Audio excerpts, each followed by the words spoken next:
साथियों नमस्कार। आप लोगों का बहुत-बहुत स्वागत है मेरे यूट्यूब चैनल मुतकुल बायोलॉजी में। देखिए इस चैनल पे हम बात करते हैं आरपीएससी सेकंड ग्रेड के बारे में और अभी कुछ समय से जो 2 घटनाएँ ऐसी हुई या 2 चीज़ें ऐसी हुई जिनके बाद जो आरपीएससी सेकंड ग्रेड की प्रिपरेशन कर रहे हैं, उन बच्चों में थोड़ी-सी जो डर का माहौल पैदा हो गया या फिर मैं बात करूँ थोड़ी हलचल पड़ गई है। वो 2 चीज़ें कौन-सी हुई है, सबसे पहले तो जो हमारे आरपीएससी के चेयरमैन हैं, ठीक है? यूएस साहू सर जो हैं, उन्होंने एक बयान दिया कि भर्ती परीक्षाओं में क्वालीफाई होने के लिए मूल किताबों को पढ़ना होगा बस। इतना कह के उन्होंने बात को खत्म कर दिया। तो ये एक अपने आप में बड़ी चीज़ हो जाती है।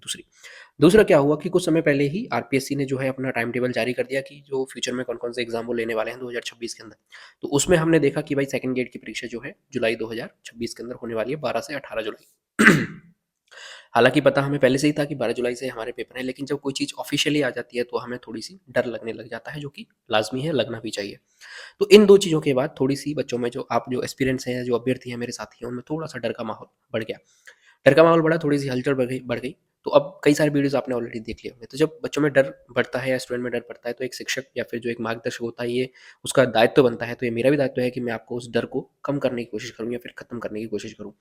तो सारे लोग वीडियो बना रहे थे, तो मैंने सोचा कि मेरे ऊपर भी एक दायित्व है मेरा कि मेरे जो साथी हैं, जो मुझसे जुड़े हुए हैं या जो भी एस्पिरेंट्स हैं, जो मुझसे जुड़े हुए हैं, जो मेरे वीडियोज़ देखते हैं, तो उनको भी मैं एक सही गाइडेंस या मार्गदर्शन प्रदान करूँ। इससे रिलेटेड मैं ये वीडियो लेके आया हूँ, ठीक है? तो हम बात करेंगे सबसे पहले कि वो जो चेयरमैन साहब हैं, वो किन मूल किताबों की बात कर रहे हैं, उन्होंने क्या बयान दिया और दूसरा हम समय सारणी की भी बात करेंगे, ठीक है?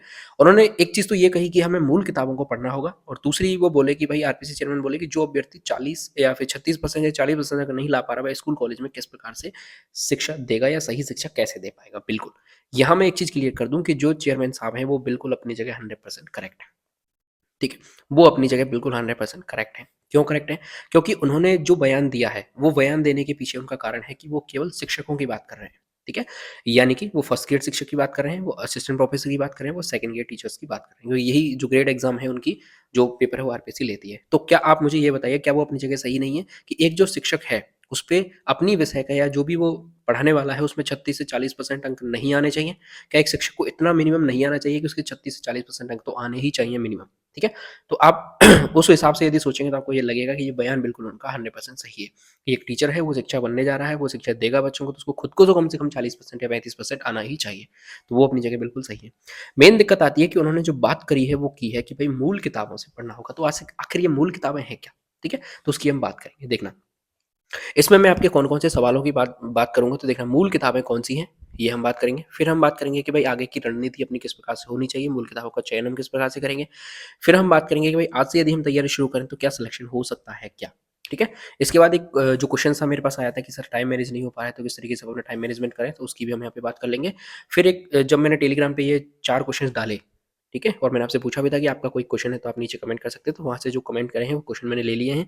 जिसमें लिया है कि भाई प्रश्न हल नहीं होते हैं सर हमसे, जब हम क्वेश्चन सॉल्व करते हैं तो नहीं होते, तो हमें निराशा हो जाती है या फिर हम जो है डिमोटिवेट हो जाते हैं, तो हमें क्या करना चाहिए? इसके अलावा कुछ अन्य क्वेश्चन्स भी हैं, प्रश्न भी हैं, वो कौन से बता देता हूँ कि ये क्वेश्चन था कि भाई बायो छोड़ के अपन सिलेक्शन ले सकते हैं क्या? ग्रेजुएशन पोर्शन को अपन छोड़ सकते हैं क्या? बायो के को अभ्यास के लिए बुक कौन-सी होनी चाहिए? टीचिंग मेथड के लिए कौन-सी बुक होनी चाहिए? और ग्रेजुएशन के महत्वपूर्ण टॉपिक कौन से हैं? तो इन सारे प्रश्नों को हमने जो है इस वीडियो में शामिल कर लिया है। इसके अलावा भी आपका कोई प्रश्न है तो आप मुझे पर्सनल नंबर पे मैसेज कर सकते हैं। नंबर मैं आपको बता देता हूँ 8949073931, ठीक है? व्हाट्सएप, टेलीग्राम, इंस्टाग्राम कहीं पे भी आप मैसेज कर सकते हैं। आपको जो रिप्लाई जो है वो मिल जाएगा, ठीक है? चलिए हम वीडियो शुरू करते हैं। सबसे पहले बात करें कि भाई आरपीएससी ने जो बात की है कि मूल पुस्तकें कौन-सी होनी चाहिए, तो हम सेकंड ग्रेड की यहाँ पे बात कर रहे हैं, ठीक है? हमारा जो एग्ज़ाम है वो सेकंड ग्रेड का है और हम जब सेकंड ग्रेड की प्रिपरेशन करने जाते हैं, तो हमें पता है कि भाई हमारे सामने 2 पेपर आते हैं, ठीक है? हमारे लिए 2 पेपर आते हैं और टोटल जो मार्क्स होते हैं वो हमारे 500 मार्क्स होते हैं। चलिए, फर्स्ट पेपर जो है हमारा वो जीके का है, हमें पता है जीके और उसमें साइकोलॉजी पूछी जाती है और सेकंड पेपर जो है वो हमारा किसका है? सब्जेक्ट का है। ये बेसिक सी बात मैंने आपके सामने कर ली। अब यदि मैं फर्स्ट पेपर में बात करूँ तो आपको पता है कि सर राजस्थान की जीके पूछी जाती है, ठीक है? इंडिया की जीके पूछी जाती है और मैं बात करूँ यदि आपसे तो साइकोलॉजी पूछी जाती है। और सब्जेक्ट में आपको पता है कि बायो है, केमिस्ट्री है, फिजिक्स है और टीचिंग मेथड है इनके, ठीक है? ये चीज़ें पूछी जाती हैं। अब यदि मैं राजस्थान जीके में बात करूँ तो आपको पता है हिस्ट्री है, राजस्थान की पॉलिटी है, ज्योग्राफी है और मैं बात करूँ यदि आपके सामने तो आर्ट एंड कल्चर है। इसी तरीके से यदि मैं बात करूँ तो इंडिया की जीके में आप देखेंगे तो इंडिया की पॉलिटी है, इंडिया की ज्योग्राफी है और वर्ल्ड की भी थोड़ी-सी जीके यहाँ पे पूछी जाती है। तो अब जो आरपीएससी चेयरमैन कह रहे हैं वो बात कर रहे हैं मूल पुस्तकों की। किसकी बात कर रहे हैं? मूल पुस्तकों की बात कर रहे हैं, ठीक है? तो मैं यदि बात करूँ, आप देखेंगे कि तो हिस्ट्री के लिए अलग से मूल पुस्तकें आती है। तो जो मूल पुस्तकों की वो बात कर रहे हैं तो सुनना। सबसे पहले यदि मैं बात करूँ तो जैसे हिंदी ग्रंथ अकादमी है, ठीक है? हिंदी ग्रंथ अकादमी है। इसके बाद यदि मैं बात करूँ आपसे तो आरबीएससी की जो बुक आती हैं। इसके बाद यदि मैं बात करूँ एनसीईआरटी की जो बुक्स आती हैं, ये कौन-सी हैं? ये मूल पुस्तकें होती हैं। लेकिन यहीं पर एक सही निर्णय लेने के लिए हमें आवश्यकता है कि हम सही निर्णय किस प्रकार से लें। तो आप सुनना कैसे लोगे कि मान के चलिए आपने देखा राजस्थान की हिस्ट्री है और हिस्ट्री के लिए हिंदी ग्रंथ अकादमी की पुस्तक आती है और आप देखोगे वो बहुत मोटी पुस्तक आती है। तो आप क्या करोगे, जैसे ही आपने देखा आरपीएससी चेयरमैन ने बोला यार मूल पुस्तकें पढ़ने होंगे, आप उसी दिन क्या किया, राजस्थान की हिस्ट्री के लिए हिंदी ग्रंथ अकादमी की पुस्तक लेके आ गए। अब आप एक बात मुझे बताइए कि आज से यदि हम देखें तो हमारे पास लगभग 180 दिन का समय बचा हुआ है और 180 दिन में आप यदि हिस्ट्री की हिंदी ग्रंथ अकादमी पुस्तक पढ़ने बैठेंगे तो आप इतना लंबा चौड़ा सिलेबस किस प्रकार से कर पाएंगे? ये पॉसिबल है क्या? तो मैं कहूँगा कि बिल्कुल सर, ये बिल्कुल भी पॉसिबल नहीं है, ये हो ही नहीं सकता। ये मैंने केवल एक सब्जेक्ट की बात की है कि साहब हिस्ट्री के लिए फिर आप पॉलिटी के लिए अलग अलग पुस्तक लेके आओगे, ज्योग्राफी के लिए अलग से पुस्तक लेके आओगे, आर्ट एंड कल्चर के लिए अलग से पुस्तक लेके आओगे, ठीक है? इंडिया जीके की अलग पुस्तकें आती है, उनको फिर आप अलग लेके आओगे। तो आप मूल पुस्तकों को यदि पढ़ने बैठ गए तो ऑब्वियस सी बात है कि आपका सिलेबस नहीं हो सकता, किसी भी कीमत पे आप कंप्लीट सिलेबस नहीं कर पाएंगे, ठीक है? तो इसमें फिर क्या आती है, इसमें भूमिका आती है किसकी? शिक्षक की। किसकी भूमिका आती है? शिक्षक की भूमिका आती है। सुनना कैसे आती है कि हमने मान के चलिए किसी भी कोचिंग का एक्सपेजेड कोचिंग का हमने क्या ले लिया, कोर्स ले लिया, ठीक है? तो कोचिंग में जो पढ़ाने वाले शिक्षक है वो किसकी भूमिका में है? वो कोच की भूमिका में है, यानी कि वो हमें बताएगा कि कौन सी चीज़ें इंपॉर्टेंट है और कौन सी चीज़ें इंपॉर्टेंट नहीं है। पता आपको भी है, पता आपको चल जाएगा, लेकिन कैसे चलेगा? जब आप हिंदी ग्रंथ अकादमी या फिर इन पुस्तकों को खुद से पढ़ोगे तो आपको पता चल जाएगा कौन सी चीज़ इंपॉर्टेंट है, कौन सी नहीं है। लेकिन हमारा टाइम बचाने के लिए वो ये सारा काम कौन कर रहा है? वो ये सारा काम शिक्षक कर रहा है या फिर कोच कर रहा है, ठीक है? अब मैं यदि सेकंड पेपर में मूल पुस्तकों की बात करूँ तो मूल पुस्तकें कौन सी आती हैं? हमारी आरबीएससी की पुस्तकें आती हैं, ठीक है? हमारी एनसीईआरटी की पुस्तकें आती हैं और हमारी जो ग्रेजुएशन में बुक्स चलती हैं, जो अलग-अलग पब्लिकेशन की आती हैं, लेकिन ग्रेजुएशन में जो हमारी पुस्तकें चलती हैं बीएससी, बीए की, वो सारी जो किताबें हैं वो हमारी सेकंड पेपर में आ जाती है। साइंस की हम यहाँ पे बात कर रहे हैं, ठीक है? तो इनको हम यदि पढ़ने बैठेंगे तो इनको हम खुद से पढ़ सकते हैं, कोई दिक्कत नहीं है, लेकिन शिक्षक की हम हेल्प लेंगे तो भी कोई बड़ी बात नहीं है, ठीक है? लेकिन इनको हम खुद से पढ़ सकते हैं। लेकिन क्या ये जो पेपर है, जो हमारे लिए केवल क्वालीफाइंग जैसी चीज़ होती है, क्योंकि आगे हमें इससे कोई भी काम नहीं है, सेकंड ग्रेड की जब हम टीचर बन जाएँगे तो हमें अपनी सब्जेक्ट को पढ़ाना होगा, ठीक है? लेकिन बेसिक नॉलेज हमें इसकी भी आनी चाहिए। तो यहाँ पे भूमिका आती है किसकी? शिक्षक की। किसकी भूमिका आती है? शिक्षक की। तो आरपीसी चेयरमैन जी ने तो अपना बयान देके फ्री कर दिया कि भाई मूल पुस्तकों को पढ़िए। तो मूल पुस्तकें जो हैं, जो शिक्षक है उसको नॉलेज होनी चाहिए मूल पुस्तकों से किसकी? अपनी सब्जेक्ट की नॉलेज होनी चाहिए। उनका कहने का तात्पर्य ये था कि किसकी नॉलेज होनी चाहिए? सब्जेक्ट की नॉलेज होनी चाहिए। अब यदि आप इन सबको पढ़ने के लिए खुद से पुस्तक पढ़ने बैठोगे, मूल पुस्तक पढ़ने बैठोगे तो आपको तो सिलेबस ही नहीं होगा। तो फिर हमें क्या करना चाहिए? हमारा सही निर्णय क्या होना चाहिए? उसकी मैं अगले टॉपिक में या फिर क्वेश्चन में मैं आपसे बात करूँगा, ठीक है? तो आपको ये समझ में आ गया कि मूल पुस्तकें कौन-सी हैं, वो मैंने आपको बता दी, लेकिन क्या हमें मूल पुस्तकों से पढ़ना चाहिए? तो मैं कहूँगा नहीं, हमें मूल पुस्तकों से नहीं पढ़ना चाहिए। ये तो सर कैसी बात कर रहे हो आप? ये तो हमारी समझ में नहीं आई। आरपीसी चेयरमैन तो कह रहा है मूल पुस्तक पढ़िए और आप कह रहे हो कि नहीं पढ़नी। तो मैं आपको बताऊँगा कि अब आपको करना क्या है, ठीक है? देखिए, आगे की रणनीति अब हमारी क्या होनी चाहिए? क्यों? क्योंकि देखिए हमने पहले भी इस चैनल पे कई सारी रणनीति की वीडियो बना ली थी और मान के चलिए आपने एक अपनी फाइनल जो है स्ट्रेटजी बना के तैयार कर ली कि मैं इस स्ट्रेटजी से पढ़ूंगा या फिर मैं इन टीचर से पढ़ूंगा, इस गाइड से पढ़ूंगा, इस पुस्तक से पढ़ूंगा। वो आपने पहले ही सामग्री का चयन कर लिया। ये मैं हर वीडियो में बता देता हूँ कि आप पहले से ही सेलेक्ट कर लिया। लेकिन जैसे ही ये बयान सामने आ जाते हैं तो फिर हमें क्या अपनी रणनीति बदलनी चाहिए? बिल्कुल भी नहीं बदलनी चाहिए। मैं आपको कहूँगा तो फिर सही रणनीति क्या होनी चाहिए? तो सुनना, आपको पढ़ना क्या है, ये किस तरीके से पढ़ना है, तो देखना। मान के चलिए आप तैयारी कर रहे हैं, ठीक है? तो आप सबसे पहले क्या करिए, नोट्स लिखिए या फिर उससे भी पहले मैं एक बात करूँ आपसे कि सबसे पहले आप क्या करिए, कोचिंग लीजिए। फर्स्ट पेपर की मैं यहाँ पे बात कर रहा हूँ, ठीक है? फर्स्ट पेपर की मैं बात करेंगे। आप कोचिंग लीजिए और कोचिंग के क्या बनाइए, नोट्स बनाइए। क्या बनाइए? नोट्स बनाइए। या तो आप नोट्स खुद से बना सकते हैं, सेल्फ बना सकते हैं या फिर उनका प्रिंट आउट आप निकलवा के ला सकते हैं, ठीक है? पहली चीज़ तो आपको ये करनी है और उन नोट्स को आप अध्ययन करिए। क्या करिए? उन नोट्स का अध्ययन करिए यानी कि पढ़िए। अब जब आप एक बार नोट्स को पढ़ लोगे तो आपको ये तो पता चल जाएगा कि इन नोट्स के अंदर क्या-क्या अवेलेबल है, कि इन नोट्स के अंदर क्या-क्या अवेलेबल है।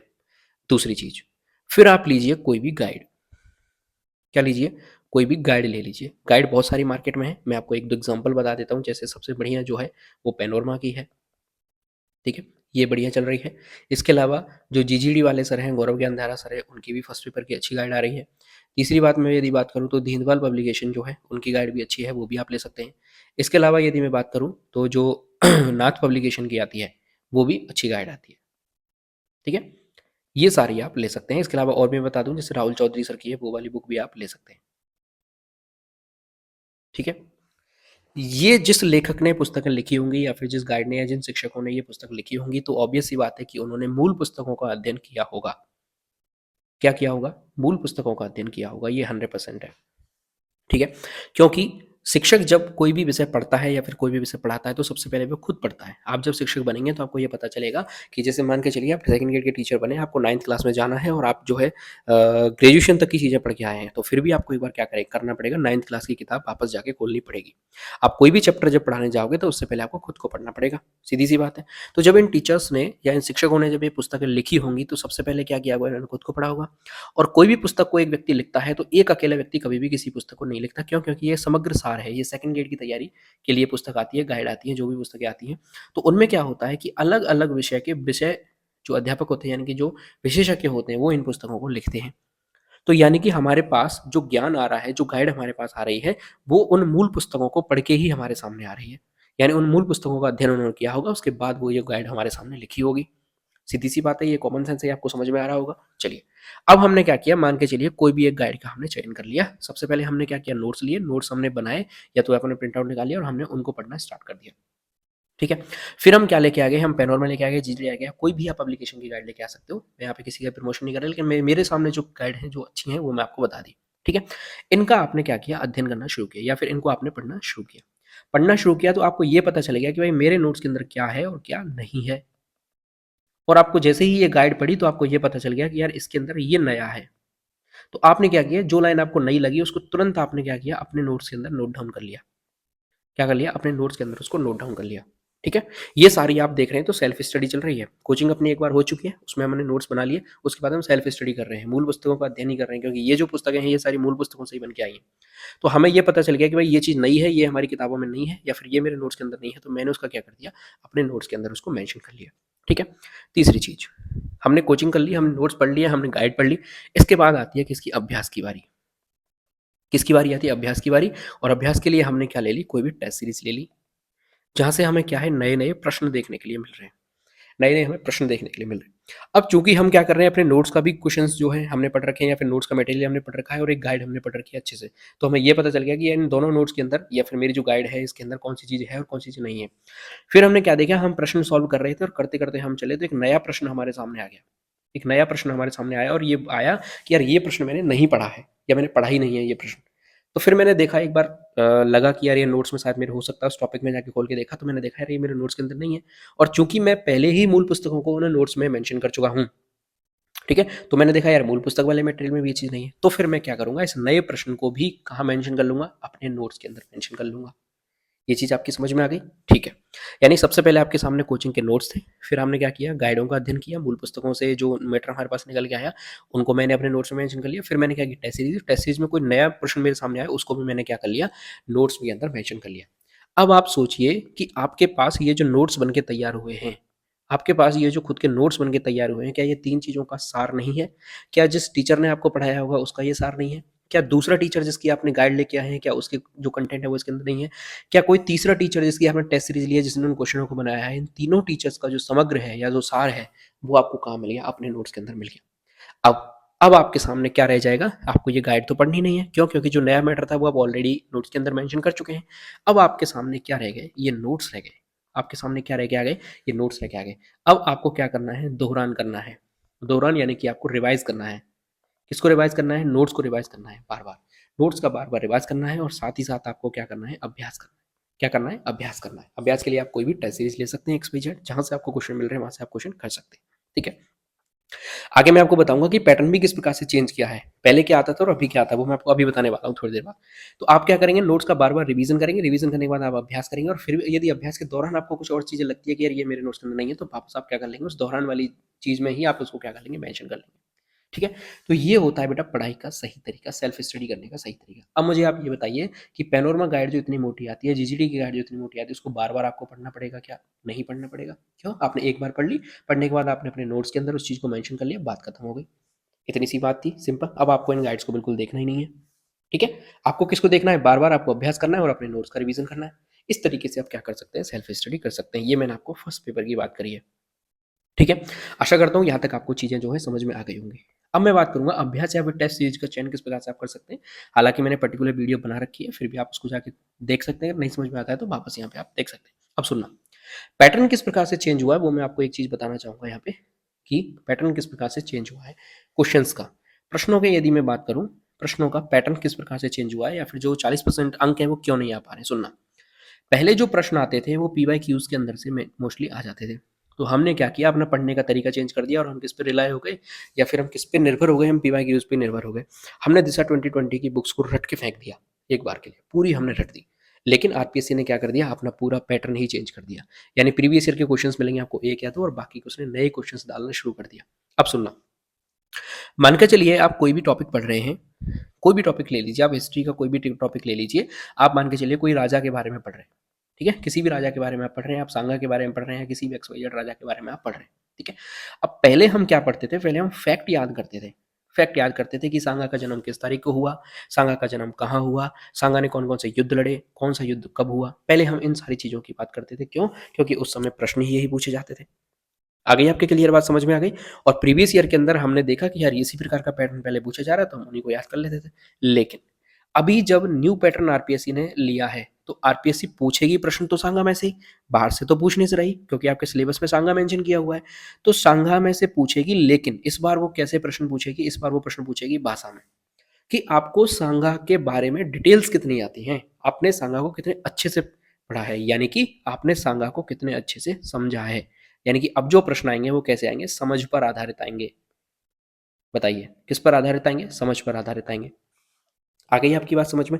अब सुनना, जब आरपीएससी के पास जो राजनीति विज्ञान के अभ्यर्थी थे, जो 6 बच्चे सिलेक्ट हुए थे टोटल पूरे राजस्थान के, वो गए आरपीएससी चेयरमैन के पास, या फिर जिन्होंने पेपर दिया था वो गए और उन्होंने पूछा कि सर ये तो क्या हुआ रिजल्ट का। तो उसने जो उन्होंने जो आरपीएससी के चेयरमैन है, उन्होंने बच्चों से एक ही प्रश्न पूछा कि मुझे आप ये बता दीजिए कि जो प्रश्न हमने पूछे थे पेपर में वो आउट ऑफ सिलेबस थे क्या? क्या प्रश्न आउट ऑफ सिलेबस थे क्या? तो बच्चों ने बोला नहीं सर, आउट ऑफ सिलेबस तो नहीं थे। कि फिर बताओ आप किस प्रकार से शिकायत कर रहे हो? यानी कि कमी कहाँ बता दी उन्होंने, कमी छात्रों के अंदर ही बता दी, कमी अभ्यर्थियों के अंदर ही बता दी। और क्या कमी थी कि हमने टॉपिक को समझा नहीं। और प्रश्न कैसे आ गए, समझ पर आधारित आ गए, और हम किसको चले गए, फैक्ट को याद करके चले गए। ठीक है?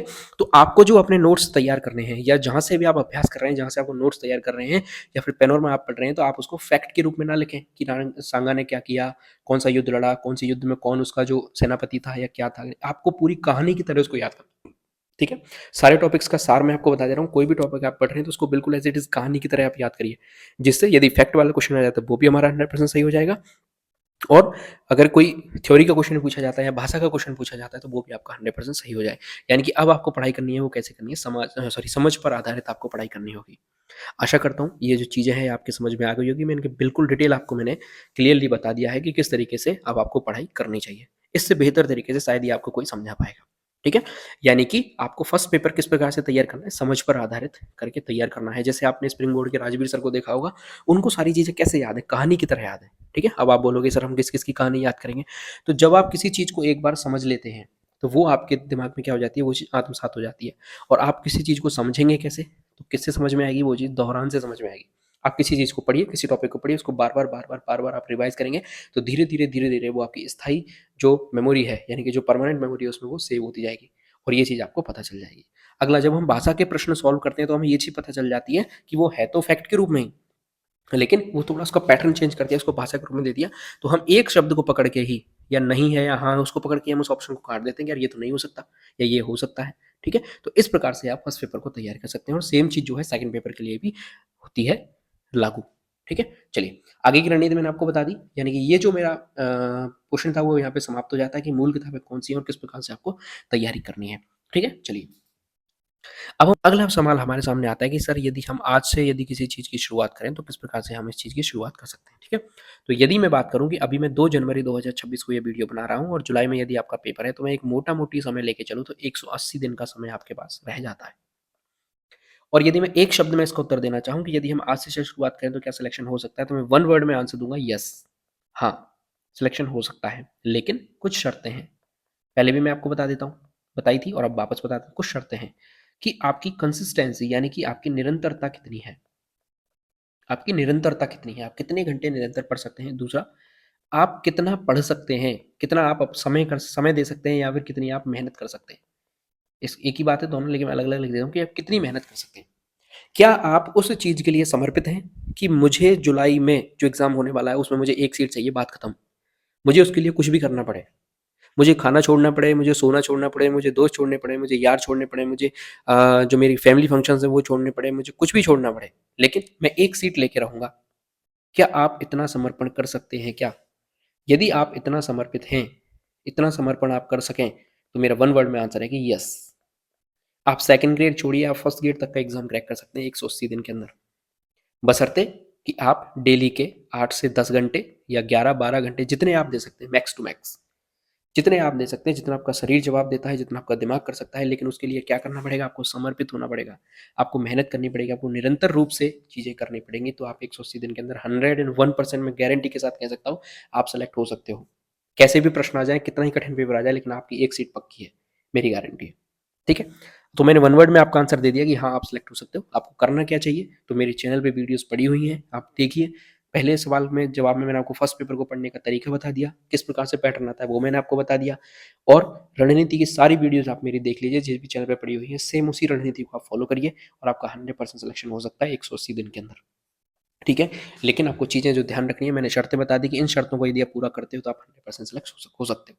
ठीक है? चलिए, दूसरा टॉपिक अपना कंप्लीट हो गया। चलिए, आगे हम बात करते हैं कि साहब हमारा बेहतर समय प्रबंधन क्या होना चाहिए या फिर हमारा टाइम मैनेजमेंट किस प्रकार से होना चाहिए। आप टाइम मैनेज नहीं कर पा रहे हो, ठीक है, चलिए बात करते हैं। मैंने बात की साहब कितने दिन की? 180 दिन। आज से आपने शुरू करी तैयारी, मान के चलिए, और आपके पास कितने दिन बचे हैं? 180 दिन बचे हुए हैं। सबसे पहले सबसे पहले आप किसी भी रफ पेज पर, या यदि आपके घर के सामने बोर्ड है, तो उस पर डे लिख लीजिए साहब 180। कितने दिन लिख लिया आपने? उस पर 180 दिन लिख दिए। कल जब आप देखोगे तो आपको 179 कर देना है इसको। नेक्स्ट डे आप देखोगे तो उसको 178 कर देना है। ठीक है? यानी कि ये आपका टारगेट है, ये आपका गोल है कि मेरे 180 दिन काम करना है, बात खत्म। और जैसे जैसे दिन घटते जाएंगे आपके दिमाग पे प्रेशर आता जाएगा, और प्रेशर आएगा तो हम काम करेंगे। काम क्या करना है? हमें पढ़ना है हमें। ठीक है, चलिए। 180 दिन आपने अपने सामने लिख दिए और आपने अपनी जो स्ट्रेटजी थी वो बनाई। स्ट्रेटजी मैंने आपको बता दिया। फर्स्ट पेपर की जो स्ट्रेटजी है वो मैं आपको पहले जो क्वेश्चन था उसमें जवाब दे चुका हूँ। आपको क्या करना है? सबसे पहले जो भी कोचिंग्स आप कर रहे हैं, जो भी कोचिंग है उसके नोट्स लीजिए, उन सर से समझिए पहले वो सारी चीज़ें। फिर आप कोई भी गाइड ला के खुद से सेल्फ स्टडी करिए। फिर आपने गाइड पढ़ ली, गाइड पढ़ने के बाद आपके नोट्स कंप्लीट हो गए, इसके बाद आप टेस्ट सीरीज ज्वाइन कर लीजिए। ठीक है? फिर आप पूछोगे साहब टेस्ट सीरीज कब लेनी चाहिए? तो मैं कहूँगा कि जब एक बार आप नोट्स को कंप्लीट कर लें और गाइड से आपकी सेल्फ स्टडी हो जाए, उसके बाद आप टेस्ट सीरीज ले लीजिए। ठीक है? बाकी आप कोई भी गाइड लाएँगे तो छोटे-मोटे क्वेश्चंस का जो अभ्यास होता है वो तो आप यहाँ पे देख भी सकते हैं। और यदि आप नोट्स पढ़ रहे हैं और फिर भी आपको उस नोट्स के दौरान अभ्यास करना है तो आप प्रीवियस ईयर क्वेश्चन से अभ्यास कर सकते हैं। ठीक है? तो ये आपको मैंने फर्स्ट पेपर की बता दी कि इस तरीके से आप फर्स्ट पेपर को तैयार करेंगे। अब यदि मैं सेकंड पेपर की बात करूँ, तो सेकंड पेपर जो है उसका भी सेम चीज़ है। सबसे पहले आप कोचिंग लीजिए, कोचिंग के नोट्स उठा लीजिए। ठीक है? कोचिंग के नोट्स आपने पढ़ लिए, इसके बाद आप गाइड ले आइए। गाइड कौन-सी बताऊँ? जैसे ओम सिंह वाटीचर की गाइड है, थ्योरी की मार्केट में आ चुकी है या शायद अभी आ रही है, नहीं आई तो आ जाएगी। ठीक है? ओम सिंह सर वाटी की गाइड आप ले आइए। इसके अलावा यदि मैं बात करूँ, आपको ग्रेजुएशन का पोर्शन पढ़ना है, ग्रेजुएशन का पोर्शन पढ़ना है, तो जो मैं सीबीएच की बुक की जो पीडीएफ आपको अपलोड करवा रहा हूँ, पीडीएफ की जो पीडीएफ आपको टेलीग्राम चैनल पे मैं अपलोड कर रहा हूँ, वो आप जाके देख सकते हैं। वहाँ से आप सेल्फ स्टडी करिए, उन बुक्स को पढ़िए। ठीक है? Topic wise. फिर यदि मैं बात करूँ अभ्यास के लिए सर हम क्या करें? तो अभ्यास के लिए आप क्या कर सकते हैं? यदि आपको एक नोट्स के दौरान आप पढ़ रहे हैं, एक सिंपल सा अभ्यास आपको करना है, तो उसके लिए आप क्या कर सकते हैं? जैसे आपने नीट के क्वेश्चंस देख लिए, नीट के क्वेश्चंस देख लिए। इसके अलावा यदि मैं बात करूँ तो आपने प्रीवियस ईयर के क्वेश्चंस देख लिए। इसके अलावा यदि मैं बात करूँ तो आपने जो है कोई टेस्ट सीरीज़ ले ली। ठीक है? और टेस्ट सीरीज़ आप किसकी ले सकते हैं? तो वो भी ओम सिंह भाटी सर की चल रही है, जो कोई भी प्रमोशन नहीं है। पहली बात मैं आपको यहाँ पे क्लियर कर दूँ, ओम सिंह भाटी जी मुझे एक भी पैसा इस चीज़ के लिए नहीं देते हैं, ना कोई भी बात है। ठीक है? मैं प्रमोशन यहाँ पे नहीं कर रहा हूँ बिल्कुल उनकी चीज़ का, लेकिन मुझे अच्छी लगी। पर्सनली यदि मैं बात करूँ तो मुझे इनकी टेस्ट सीरीज़ बहुत अच्छी लगी, क्योंकि पेपर पैटर्न को ये फॉलो करती है। ठीक है? इनकी गाइड भी अच्छी है, इनकी टेस्ट सीरीज़ भी अच्छी है। ठीक है? इसके बाद यदि मैं बात करूँ कि सर हम और अभ्यास करना चाहते हैं, या फिर हमारे पास सर हम ऐसे तो नीट के तो बहुत ज़्यादा क्वेश्चन हैं, हम किस प्रकार से अभ्यास करेंगे? तो आप थोड़ा-सा इंतज़ार कर सकते हैं। आप अपना पढ़ाई कीजिए, तब तक मेरी पुस्तक आ रही है। मेरी खुद की मैंने बुक जो है लॉन्च करने जा रहा हूँ, आपको पता होगा, जिसके अंदर क्या-क्या चीज़ें रहने वाली हैं। तो सबसे पहले मैं प्रीवियस ईयर क्वेश्चंस में वहाँ पे डालूँगा, और एक इम्पोर्टेंट बात आपको बता दूँ, प्रीवियस ईयर क्वेश्चंस भी वही आपको आएँगे जहाँ से पैटर्न चेंज हुआ है। यानी कि यानी कि 2011 में जो क्वेश्चंस आते थे, वैसा पैटर्न अब फॉलो नहीं होता, तो वो क्वेश्चन मैंने डाले ही नहीं है उसमें। 2015 या उसके बाद वाले क्वेश्चंस मैंने उसमें डाले, ठीक है। इसके बाद यदि मैं बात करूँ तो नीट के क्वेश्चंस आपको देखने के लिए मिल जाएंगे, नीट के क्वेश्चंस वहाँ पे आपको देखने को मिल जाएंगे। इसके अलावा जो इंपॉर्टेंट क्वेश्चंस होते हैं, इंपॉर्टेंट क्वेश्चन कौन से होते हैं, जो ग्रेजुएशन की बुक में दिए हुए होते हैं या फिर जो बन सकते हैं, जो इंपॉर्टेंट क्वेश्चन थ्योरी वाले बन सकते हैं वो मैं उसके अंदर मेंशन करूंगा। और ये जो बुक आएगी जो आपकी यूनिट वाइज आएगी, ठीक है। मैंने सारी यूनिट जो है उनको एक साथ मर्ज करके 20 यूनिट बना लिया है।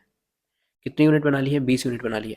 उस 20 यूनिट के अंदर मैं ये सारी चीज़ें आपको देने वाला हूँ, यूनिट वाइज आपको देखने को मिलेगी। सबसे पहले आपको पीवाईक्यूज देखने के लिए मिलेंगे। इसके अलावा आपको अभ्यास के लिए यहाँ पे प्रश्न देखने को मिल जाएंगे, और प्रश्न कौन से होंगे, नीट लेवल के प्रश्न होंगे, नीट के क्वेश्चन होंगे, और इंपॉर्टेंट जो ग्रेजुएशन लेवल के प्रश्न बनते हैं वो भी आपको उसके अंदर देखने के लिए मिल जाएंगे। और ये जो आपको देखने के लिए मिलेंगे ये कैसे होंगे, बिल्कुल पैटर्न आपको वही देखने के लिए मिलेगा। कुछ फैक्ट वाले क्वेश्चन, क्योंकि कुछ क्वेश्चन फैक्ट के भी आते हैं, कुछ थ्योरी वाले भी आते हैं, ठीक है। तो दोनों तरह के क्वेश्चंस आपको वहाँ पे देखने के लिए मिल जाएंगे। ये मैंने केवल अभ्यास के पर्पज से बनाई है, टेस्ट सीरीज अपन बाद में देखेंगे, अभी कोई हमारा इस चीज़ पे विचार नहीं है, ठीक है। तो आप क्या कर सकते हैं, नोट्स पढ़ सकते हैं, गाइड आप ओम सिंह त्रिपाठी सर के लिए आई है, सीबीएसई थी, आपको सेल्फ स्टडी करनी है ग्रेजुएशन की किताब की, तो मैं पीडीएफ जो है प्रोवाइड करा रहा हूँ यूनिट वाइज, वहाँ से आप देख सकते हैं। इसके अलावा भी यदि आपके पास दूसरी पब्लिकेशन की बुक है जो ग्रेजुएशन के अंदर आती है उसको आप पढ़ सकते हैं, अभ्यास आप करिए। तो ये जो है सारी चीज़ें हो जाती हैं। अब ये तो मैंने आपको बता दिया मैटर। अब मैं बात करूँ यदि कि सर टाइम मैनेजमेंट किस प्रकार से करें, हम किस प्रकार से टाइम को मैनेज कर सकते हैं, तो सुनना, एक अच्छा सा आपको टाइम टेबल भी मैं यहाँ पे बना के दे देता हूँ।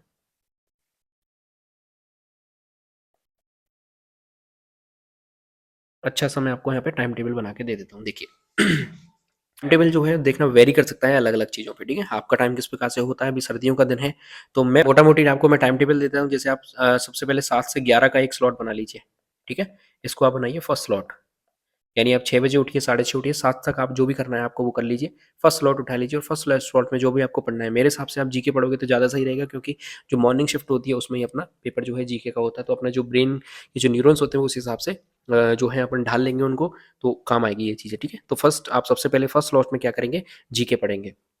उसके बाद 11 से लेके 1 तक आप रेस्ट कर लीजिए, और इसी में आप अपना जो खाना खाना है या फिर जो लंच करना है वो आप कर लीजिए, ठीक है। 11 से लेके 1 तक, 1 से लेके आप वापस बैठिए 4 बजे तक, ठीक है। ये आपका सेकंड स्लॉट रहने वाला है, ये आपका सेकंड स्लॉट रहने वाला है। इस सेकंड स्लॉट में आप क्या करेंगे, यदि जीके पढ़ते पढ़ते थक गए तो आप सब्जेक्ट पढ़ सकते हैं, ठीक है। सब्जेक्ट पढ़ सकते हैं, और इसमें जो बेटर सब्जेक्ट होती है मेरे हिसाब से, मैं जो पढ़ता था वो मैं केमिस्ट्री पढ़ता था। उसके पीछे मैं आपको रीज़न बता देता हूँ, क्योंकि जब आप केमिस्ट्री पढ़ेंगे तो केमिस्ट्री में जो चीज़ें हैं जब हमारी समझ में आने लगती है और हमसे क्वेश्चन सॉल्व होते हैं तो बड़ा मज़ा आता है, ठीक है। मज़ा आता है तो, और हमें मोटिवेशन मिलता है। वहीं यदि मैं फिजिक्स जैसी सब्जेक्ट लेके बैठ गया एक बार के लिए और मुझसे क्वेश्चन नहीं हुए, बाई चांस क्वेश्चन नहीं होते, तो मैं डिमोटिवेट हो जाऊँगा। डिमोटिवेट हो जाऊँगा तो मेरा पढ़ने का मन नहीं करेगा या फिर मुझे नींद आएगी। सेम चीज़ बायो के साथ भी होती है। बायो में हम क्या करते हैं, थ्योरी पढ़ रहे होते हैं, पढ़ते-पढ़ते हमें थोड़ी नींद आ जाती है, तो वो भी दिक्कत हो जाती है। तो सबसे बेस्ट सब्जेक्ट रहती है इस टाइम पे, वो कौन-सी रहती है? केमिस्ट्री रहती है। 4 से लेके 5 बजे तक आप बीच में एक और स्लॉट बना सकते हैं, या फिर मैं कहूँ रेस्ट ले सकते हैं 1 घंटे का, और वापस आप रेस्ट ले लीजिए। इसमें आपने जैसे चाय-वाय पी ली, आप लाइब्रेरी में रह रहे हैं तो चाय पी ली, या घर पे रह रहे हैं तो आपने चाय पी ली और 1 घंटे ऐसे ही अपन घूम लिए। 5 से लेके और आप 8 बजे तक वापस अगली स्लॉट बनाइए। ये आपका स्लॉट रहेगा कौन-सा? ये आपका थर्ड स्लॉट रहने वाला है। 5 से लेके 8 बजे तक का ये थर्ड स्लॉट आपका रहेगा, ठीक है? इस थर्ड स्लॉट में आप जो है सब्जेक्ट पढ़िए। वापस मैं आपको बता दूँ, सब्जेक्ट आप पढ़ेंगे तो इसमें आपको ज़्यादा टाइम देना है, किसको? बायोलॉजी को। बायोलॉजी को आपको ज़्यादा टाइम देना है। इसके बाद 8 से लेकर 9 बजे तक आपने खाना-पीना खा लिया। खाने के बाद आपने जैसे डिनर कर लिया, ठीक है? डिनर के बाद आपने जिससे आपको बातचीत करनी थी, बातचीत कर ली, घरवालों से बातचीत कर ली, जो भी आपको करना था वो आपने कर लिया। 9 से लेके और 12 बजे तक आप वापस एक स्लॉट बनाइए, ठीक है? ये स्लॉट रहेगा आपका कौन-सा? 4th slot. 4th स्लॉट में आपको क्या करना है? सब्जेक्ट पढ़नी है। सब्जेक्ट पढ़नी है जिसमें आप यदि बायो पढ़ना चाहते हैं, बायो पढ़ सकते हैं, या फिर आप इसमें जीके का भी ऐड कर सकते हैं। जो चीज़ आपसे रह गई है वो आप अपनी मन-मर्ज़ी से इसमें कर सकते हैं। ये आपके लिए फ्री स्लॉट मैंने दे दिया है, ठीक है? इसमें आप पढ़ भी सकते हैं, इसमें आप अभ्यास भी कर सकते हैं, ठीक है। जैसे आपने बायो पढ़ ली इस 5 से 8 वाले स्लॉट में, केमिस्ट्री पढ़ लिया आपने 1 से 4 वाले स्लॉट में, फिजिक्स को मैंने इसमें ऐड नहीं किया है। आप करना चाहें तो कर सकते हैं। मान के चलिए 1 घंटे आपने यहाँ पे फिजिक्स पढ़ ली, ठीक है, कोई दिक्कत वाली बात नहीं है। फिर आपने जीके पढ़ लिया, जो भी आप कर सकते हैं, लेकिन मैंने यहाँ पे आपको टाइम स्लॉट दे दिया कि 9 से 12 तक जिसमें भी आपका मन लगे वो आप कर सकते हैं। यदि पढ़ लिया, पढ़ने के बाद आप इसमें अभ्यास भी कर सकते हैं, जीके का आप अभ्यास कर सकते हैं, ये सारी चीज़ें आप मैनेज कर सकते हैं, ठीक है। तो अब आप देखिए आपका जो टाइम है वो कितना निकल के आया है। फर्स्ट स्लॉट में यदि हम टाइम की बात करें, कितने टाइम हमारे सामने निकल के आया, तो 4 घंटे हमारे सामने यहाँ पे निकल के आ गए। फर्स्ट स्लॉट में 4 घंटे यदि हम जीके को दे देते हैं डेली, तो आप समझिए कि आपका कितनी जल्दी सिलेबस हो जाएगा और कितनी आसानी से आप चीज़ें जो है कर पाएँगे। अब इसमें भी आप ऐसे करेंगे जैसे 4 घंटों को आप डिवाइड कर दीजिए 2-2 घंटे में, कि पहले 2 घंटे में क्या पढ़ूँगा, राजस्थान जीके पढ़ूँगा, सेकंड में मैं क्या पढ़ूँगा, इंडिया जीके पढ़ूँगा। फर्स्ट पेपर को मैंने एक साथ कंबाइन कर दिया, ठीक है? 2-2 घंटे, या फिर इसको आप 3-1 भी कर सकते हो, 1-3 भी कर सकते हो, जो आपको करना है उस तरीके से आप बिल्कुल फ्री हो, ठीक है? इसके बाद यदि मैं यहाँ पे बात करूँ, तो यहाँ पे हो गए आपके कितने, 3 घंटे, ठीक है? इसके बाद यदि मैं यहाँ पे देखूँ 5 से 8 यहाँ पे भी हो गए आपके कितने, 3 घंटे। इसी तरीके से यदि मैं स्लॉट 4 के अंदर बात करूँ, तो यहाँ पे हो गए आपके 3 घंटे, आपके यहाँ पे हो गए। यदि आप टोटल टाइम निकालोगे, यहाँ पे मैं लिख देता हूँ, आपके कितने घंटे हो गए, 3 घंटे। यदि आप टोटल टाइम निकालोगे तो 6 और 4 10 घंटे आपके निकल के आ रहे हैं। कितने घंटे निकल के आ रहे हैं आपके, 10 घंटे निकल के आ रहे हैं, ठीक है? और ये तो आपको मिनिमम पढ़ना ही पड़ेगा। यदि आपको सिलेक्शन लेना है, आपने अब तक जनवरी से पहले-पहले तक जो भी तैयारी करी है, कोई दिक्कत नहीं, कर लिया आपने जो भी कर लिया, आज से भी यदि शुरू करते हो, तो इतना तो आपको मिनिमम पढ़ना ही पड़ेगा। ये मिनिमम टाइम मैं आपको बता रहा हूँ। यदि बीच में आपको कुछ और भी एक्स्ट्रा करना है, जैसे कि सर मुझे तो ये तो बहुत कम टाइम है, मैं इतने में नहीं कर पाऊँगा, तो आप यहाँ से अपना टाइम चुरा सकते हो। टाइम आपको चुराना पड़ेगा, देखिए। यहाँ से टाइम आप अपना चुरा सकते हो, जैसे 11 से 12, 12 से 2 घंटे यहाँ पे खराब हो रहे हैं आपके, तो आप कहोगे कि नहीं सर, मैं तो 1 घंटे में ही खाना खा के रेस्ट करके फ्री हो जाऊँगा, ठीक है? तो यहाँ से आपको अपना टाइम जो है वो निकालना पड़ेगा। मैं आपको यदि बता दूँ कि मैं किस प्रकार से पढ़ाई करता था, तो सुनना। जैसे मान के चलिए मैंने पहला स्लॉट अपना 7 से 11 लगाया। 11 से 12 तक या 1 बजे तक जो भी खाना-पीना होता था, तो यदि मैं खाना खा रहा हूँ, तो खाना खाते-खाते कानों में ईयरफ़ोन लगाए मैंने, और लगाते ही सामने जो क्लास है वो चालू कर दी। चलिए साहब, मैं क्लास नहीं पढ़ रहा, क्लास मुझे नहीं पढ़नी, मेरी पढ़ाई का जो है वो टाइम हो चुका है, मैंने पढ़ लिया। तो जो टेस्ट सीरीज़ थी फ़ोन में मैंने ऑनलाइन देखी, तो उसमें फ़ोन में मैं क्वेश्चन सॉल्व कर लेता था। तो ये चीज़ें आपको करनी पड़ेंगी, देखिए। यदि आपको ज़िंदगी में कुछ पाना है, तो बहुत सारी चीज़ों से आपको सैक्रिफ़ाइस करना पड़ेगा। इस स्लॉट के अलावा और कोई भी आपको लगता है कि मैं यहाँ पे और अच्छा कर सकता हूँ या इतना अच्छा-सा टाइम निकाल सकता हूँ, तो वो आप अपने हिसाब से कर सकते हैं। ये जो है मोटा-मोटी टाइम टेबल मैंने आपको बता दिया। आप इसको 10 घंटे हैं, इसको 180 दिन फ़ॉलो कर लीजिए आप। कितने दिन? 180 दिन आप फ़ॉलो कर लीजिए, और फिर आप मुझसे बात कर लेना कि सर मैंने बिल्कुल एज़ इट इज़ ऐसे फ़ॉलो किया। जो मैंने रणनीति बताई उसी को आप फ़ॉलो करिए, और फिर आप बता देना कि सर मेरा सिलेक्शन नहीं हुआ। मैं बताऊँगा फिर आपको, ठीक है? चलिए, तो ये मैंने आपको आगे रणनीति बता दी, बेहतर आपको समय प्रबंधन भी हो गया। आगे हम अगला क्वेश्चन हमारे सामने आता है कि डिमोटिवेशन को मोटिवेशन में कैसे बदलें, ठीक है? तो देखना, यदि आप प्रश्न था, एक्चुअली जो क्वेश्चन था वो ये था कि सर मैं क्वेश्चन करता हूँ, तो क्वेश्चन करते समय जो है मैं डिमोटिवेट हो जाता हूँ, क्योंकि मुझसे क्वेश्चन होते नहीं है। तो देखना, प्रश्न आपसे हल नहीं हो रहे हैं, प्रश्न हल नहीं हुए, इसका सीधा सा जवाब है कि आपने जो है कंटेंट वो ढंग से नहीं पढ़ा, ठीक है? या तो कंटेंट में कुछ कमी है, या फिर आपने पढ़ा ढंग से नहीं है, बस 2 ही चीज़ें, इसके अलावा कोई और तीसरी चीज़ हो ही नहीं सकती, ठीक है? तो यदि प्रश्न नहीं हल होता है, तो आप सबसे क्या देखिए, पहले उसका हल देखिए, यानी उसको सॉल्यूशन देखिए, उसके प्रकार से हो रहा है। फिर आप अपने कंटेंट में जाके देखेंगे कि क्या वो मेरे कंटेंट में है या नहीं है। नहीं है तो आप उसको वहाँ पे ऐड कर लीजिए, ठीक है? इस तरीके से आपको ये जो है डिमोटिवेट होने की बिल्कुल भी आवश्यकता नहीं है। आपको जो है करते चलेंगे धीरे-धीरे, जब आपको पॉजिटिव रिस्पॉन्स आता जाएगा। इस टाइम टेबल को फ़ॉलो करिए, आगे जो मैंने रणनीति बताई उसको फ़ॉलो करिए, और फिर आप अभ्यास करके देखिए, फिर आपके क्वेश्चन होंगे, तो ऑटोमेटिकली आप क्या हो जाएगा, मोटिवेट होना आप शुरू हो जाएँगे, ठीक है? चलिए, कुछ अन्य प्रश्न की हम बात कर लेते हैं। जैसे एक प्रश्न आया था कि, मैं बायो को छोड़ के सिलेक्शन ले सकते हैं? तो मैं कहूँगा नहीं। आप सोचेंगे मैं कंप्लीट बायो को छोड़ दूँ और फिज़िक्स, केमिस्ट्री, टीचिंग मेथड कर लूँ तो सेलेक्ट हो जाऊँगा, कि नहीं, पॉसिबल ही नहीं है। और फिजिक्स में भी वो बता रहे थे, जिसने भी ये क्वेश्चन पूछा है, बोला था मैं 15-20 क्वेश्चन कर सकता हूँ। तो सोचिए आप 15-20 क्वेश्चन इसमें कर रहे हो, और केमिस्ट्री में यदि 43 क्वेश्चंस आते हैं, और उसमें से आप मान के चलिए एवरेज 35 क्वेश्चन वहाँ पे ठीक कर रहे हो, 20 क्वेश्चन आप वहाँ पे कर रहे हो, तो आप अपने हिसाब से देख लीजिए कितने क्वेश्चन आपके बन रहे हैं। 20 और 20 40, और 40 और 20 75 क्वेश्चन बन रहे हैं। 75 क्वेश्चन आपके 100% करेक्ट होने चाहिए। 100% करेक्ट मतलब 100% करेक्ट, तब जाके और कुछ हो सकता है, ठीक है? और 20 क्वेश्चन टीचिंग मेथड के तो करेक्ट में फिर भी कुछ चांस हो सकता है, केमिस्ट्री का कुछ भरोसा नहीं है, ठीक है? और यदि मैं बात करूँ बायो में, आप देखिए बायो में 50 क्वेश्चन आते हैं, 50 क्वेश्चन आते हैं। आप सोचिए 50 क्वेश्चन को स्किप करके आप सोच रहे हैं कि मैं सिलेक्शन ले लूँ, तो थोड़ा मुश्किल है। वन वर्ड में तो मतलब मैं कहूँगा तो पॉसिबल नहीं है मेरे हिसाब से तो, ठीक है?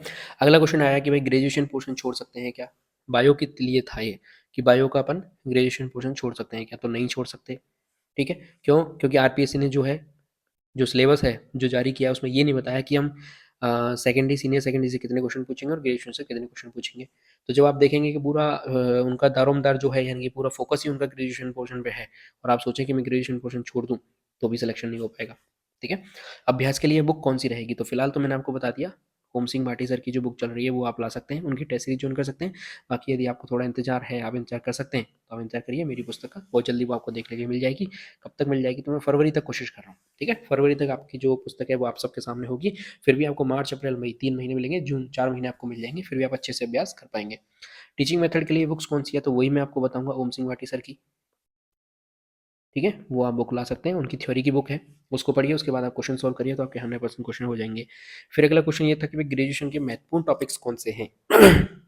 ये प्रश्न एक्चुअली ऐसा था कि सर ग्रेजुएशन जो आप पीडीएफ डाल रहे हो, उस पीडीएफ में से हम किस प्रकार से ये चूज करें कि सर महत्वपूर्ण टॉपिक कौन सा है कौन सा नहीं है। तो देखना, आपने मान के चलिए जैसे मैं बात करूँ बायोटेक की, ठीक है, और बायोटेक में जो है प्रश्न दिया हुआ है, टॉपिक मान के चलिए जैसे पीसीआर की हम यहाँ पे बात कर लें, ठीक है, पीसीआर की हमने यहाँ पे बात कर ली। और पीसीआर को जब आप पढ़ोगे तो आपको ये पता चल जाएगा कि ये इंपॉर्टेंट है या नहीं, ठीक है। तो आपको महत्वपूर्ण तो क्या होता है, देखिए महत्वपूर्ण क्या होता है, महत्वपूर्ण कुछ नहीं, जहाँ से क्वेश्चन आ गया, जिस टॉपिक से क्वेश्चन आ गया वो अपने आप में महत्वपूर्ण है, और जिससे क्वेश्चन नहीं आया वो महत्वपूर्ण नहीं है। तो आपको क्या करना पड़ेगा, एक बार तो सारे ही पढ़ने पड़ेंगे, ठीक है। और सारे नहीं भी पढ़ पा रहे हो आप, जैसे कि ये क्वेश्चन और था नीचे कि सर पूरा दिन एक ही टॉपिक में निकल जाता है, तो उसको किस प्रकार से करें। तो देखना, कोई भी चीज़, जैसे मान के चलिए मैंने पीसीआर की बात कर ली, ठीक है, तो सबसे पहले आप क्या करिए, पीसीआर को समझिए। समझेंगे कहाँ से, क्योंकि मैंने आपको बताया था कि क्वेश्चन कहाँ से आते हैं, हमेशा समझ के आधारित आते हैं, ठीक है। तो आप क्या करेंगे, यूट्यूब पे जाके पीसीआर को डालेंगे, और पीसीआर जैसे आप डालेंगे तो आपको ढेर सारे वीडियो देखने के लिए मिल जाएंगे, ठीक है। और मेरे चैनल पे भी पढ़ा हुआ है पीसीआर, मैंने भी पढ़ाया हुआ है, वहाँ पे आप जाके देख सकते हैं, ठीक है। या फिर आप मैं बात करूँ जो कोचिंग वाले सर हैं, वो तो टॉपिक वाइज आपके करवा ही रहे हैं कोचिंग वाले सर, तो वहाँ से आप इस चीज़ को समझ लीजिए। समझने के बाद जब आप बुक पे जाएंगे, सेल्फ स्टडी जाएंगे, सेल्फ स्टडी करेंगे, तो आपको वहाँ से अपने आप पता चल जाएगा कि इसमें कौन सी लाइन इंपॉर्टेंट है और कौन सी लाइन इंपॉर्टेंट नहीं है, ठीक है। इसके अलावा इस पे हम अलग से बात कर लेंगे, आप मुझे पर्सनली मैसेज कर सकते हैं, तो मैं इसका जवाब आपको दे दूंगा। और अगली लाइन मैंने छोड़ दी, आपको कोई इंपॉर्टेंट क्वेश्चन है तो आप मुझे मैसेज कर सकते हैं, कॉल कर सकते हैं। कभी कभी मैं कॉल अटेंड नहीं कर पाता, उसके लिए आप बुरा ना माने, लेकिन तबीयत भी थोड़ी सी ख़राब चल रही है, इस वजह से टाइम नहीं मिल पाता। और आप देख के मैसेज कर सकते हैं, तो मैसेज का रिप्लाई आपको 100% मिल जाएगा। आपको मैसेज करना है टेलीग्राम पे कर दीजिए, यदि आपको मैसेज करना है व्हाट्सअप पे कर दीजिए। नंबर अपना सेम रहेगा 8949073931, ठीक है, इस पर आप मैसेज कर सकते हैं। इसी के साथ वीडियो को अपन खत्म कर लेते हैं। सारे क्वेश्चंस का जवाब मैंने आपको दे दिया, और अच्छे से रणनीति मैंने आपको वापस बता दी, टाइम टेबल आपको बता दिया, समय प्रबंधन आपका बता दिया, टाइम मैनेजमेंट आज से शुरुआत क्रम सिलेक्शन हो सकता है क्या, और किस तरीके से आपको मूल किताबों को पढ़ना होगा, इन सारे क्वेश्चन पे हमने बात कर ली। आशा करता हूँ वीडियो को पसंद आई हो, पसंद आई तो लाइक जरूर कर दें, चैनल को सब्सक्राइब जरूर कर दें। इसके अलावा देश से प्यार करें, माता पिता से प्यार करें। जय हिंद।